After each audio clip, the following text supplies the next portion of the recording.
Greetings everybody and welcome to another one of my Mega Man X reviews. Now, I'm going to be reviewing Mega Man X5 today. This is the game that Kinji Inafune wanted to end the series with. And I'm kind of grateful Capcom didn't do it, even though we had to go through Mega Man X6, and I don't know why Mega Man X7 just doesn't exist, but for whatever reason it's just not there. And then Mega Man X8, though, was a really great game, and if we had to end the Mega Man X series, I'm kind of glad they ended on that, even though it fits nowhere in the canon. X5 suffers from a big drop in production values. All those voice acting and all those cutscenes from X4 are now scrapped, and that really hurts my experience with this game. That's not to say the game is bad. I remember enjoying it a lot. In fact, Mega Man X5 goes into the category of being the first non-Nintendo game on a non-Nintendo system that I remember purchasing. So it does have that honor, and I remember playing it a lot. It still has a lot of fun charms, but there's things that keep it back from being a really great Mega Man game, and I'll be discussing those here in this review. The story in Mega Man X5 is meant to be this epic conclusion to the Mega Man X series. Unfortunately, it never gets there, mainly because there is now a drop in the production values. Whatever happened to the anime scenes in X4, they're really needed here. In fact, if they had any type of animation to these cutscenes, it would have probably helped this game out a whole bunch. But they don't even give this game the production values of the Misadventures of Tron Bonne, which at least had the characters stills up with animated lips and with several expressions. Nope, this is basic PowerPoint. And to make matters worse is that every time you get into some exposition through these scenes, prepare to mash on the X button a dozen times. Now, I hear part of the reason is you can stick more on screen with the Japanese alphabet than you can with the English alphabet, but when you run into these, prepare to hit X several times. Meanwhile, the main plot is barely okay. Basically, what happens is that a terrorist group hijacks Eurasia, a giant space colony up by the moon, and starts trying to get that thing to crash into Earth. X and Zero only have a limited time to stop it. Meanwhile, somebody has spread the Sigma virus everywhere, and now all Reploids are going crazy due to being infected with that virus.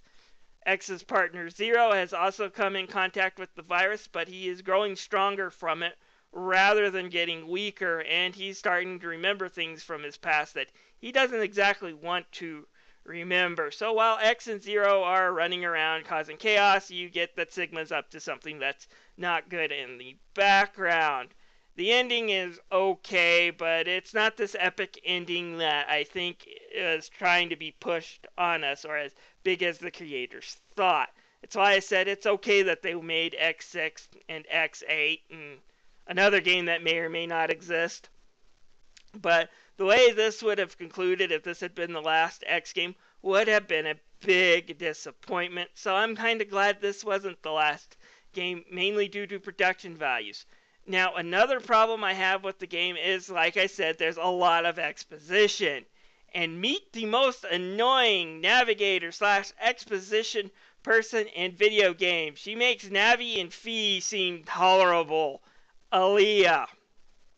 Aaliyah will stop you right in the middle of a mission just to tell you stuff that you probably already know or could figure out on your own. Like, no, duh, lady, touching lava in a video game is bad for you? That's big news to any gamer. And she just comes out, stops you in the middle of the action so she can just put on this huge text dialogue about it. No way of stopping it, no way of making it optional. She just stops you so you can hear her exposition right in the middle of gameplay. While you're running away from lava, she'll come in and tell you not to touch the lava. Ugh! You know the big reason why I think X and Zero have their big duking out at the ending? I think they're fighting on whoever decided to give this broad an unlimited talk plan. Ugh! You were the one who gave her that data plan. No, you were! Guys, do you know the best way of beating enemies is to shoot at them? Guys? Oh well, despite the fact that the production values is now lower and some of the exposition, especially from Aaliyah, goes on forever, I still enjoyed the game's narrative somewhat, just not as much as other games. In fact, I wish there were less of it. Anyways, let's start talking about the graphics now. I wonder who this could be. Hey, do you know in order to play a PlayStation game, you have to turn the power on? Thank you for that useless piece of knowledge, Aaliyah. Anyways, the graphics in this game are okay. They're 2.5D, kind of like Mega Man X4. The 3D effects and the backgrounds are a little bit better now because, later in the PlayStation life, some of the enemy models, especially like Sigma's final form here, are especially well done, pretty, and really stand out. While the graphics aren't the best I've seen in a Mega Man game, they're still pretty good looking here, and I think they fit the art style they were going for. And while I will criticize those cutscenes for not having any animation whatsoever in them, they are well drawn as well. Overall, I don't have much to complain about when it comes to the graphics. Anyways, let's move on to the sound, shall we? Oh no, not again. Did you know in order to play this game, you have to have a PlayStation controller hooked up? Thanks for that useless and obvious information there, Aaliyah. In the meantime, let's talk about the sound. There are a few reused tracks. For example, the underwater ocean stage is taken directly from Mega Man X2 and just remixed a little bit. That's fine, I like the track, but it's not a new one. If I do have to give applause to any of the music soundtracks, it's all the music that comes from the last stage. You kind of saw how the backgrounds were for that last stage were just kind of crazy. Well, the music kind of fits the stages with this kind of like disco beat to it, and it sounds really good. And while the music is really good, unfortunately there's no real voice acting. You'll hear a few grunts occasionally, but you don't have some of the voice acting clips in the middle of battle that you had in Mega Man X4. I don't know why they just didn't reuse some of the sound clips from X4 in this department, but whatever. Like I said, this game suffers from lower production values. Alright, let's start talking about the gameplay. The gameplay in Mega Man X5 is a little bit of a mixed bag. Well, let's start talking about the good stuff. First, I should start by saying that all the stages here are more based on gimmicks than ever before. However, this isn't a bad thing because most of the stages' gimmicks are pretty fun, whether you're stopping bombs in an airport, whether you're duking it out with a submarine underneath the sea, or whether you're trying to solve a whole bunch of color lock problems. For the most part, I had fun with the stages. Also, the bosses are pretty neat as well. They're all pretty fun and somewhat memorable, although just not as good as X4. And again, you have some really good controls and some really tight gameplay. So, with the gameplay still being rock solid like most Mega Man games are, after all, a Mega Man X game with crappy stage designs and broken controls, that game just doesn't exist. But anyways, the core is still really good, so what's wrong with it? Well, I already touched upon the problems that allele will cause you, but there's other things that run much deeper in this game. First, if you play this on normal or extreme mode, you'll run into this RPG type system. Now, normally I'm all in favor for games throwing in an RPG system. Usually it means they're adding in more depth and giving me reasons to play and explore. However, this time it's a little wonky and you never really get to use or feel like you need to use any of the upgrades it gives you. Nor do you really even understand how you get said upgrade. But basically it goes like this. If you complete stage A and then go to stage B, you'll get a special weapon after stage B. Also, one of the things you have to worry about is the closer that colony comes to hitting Earth, the more powerful the bosses are, but the more power-ups they'll give you if you beat said boss. Needless to say, keeping track of all of this is a pain, and again, you never really feel like you're using the items that this game gives you, so it's a bit of a loss, and it just makes fighting some of those end Reploids when you have to go through the 8 bosses again in Sigma's layer again even more harder because they're at the maximum level now, and that is a pain. So the RPG system doesn't work. Another thing I did not like about this game is that, as you can tell, there's a timer there. And the more you select a stage, it goes down by 1 point. It really is hard, though, for that timer to run out and have the colony crash.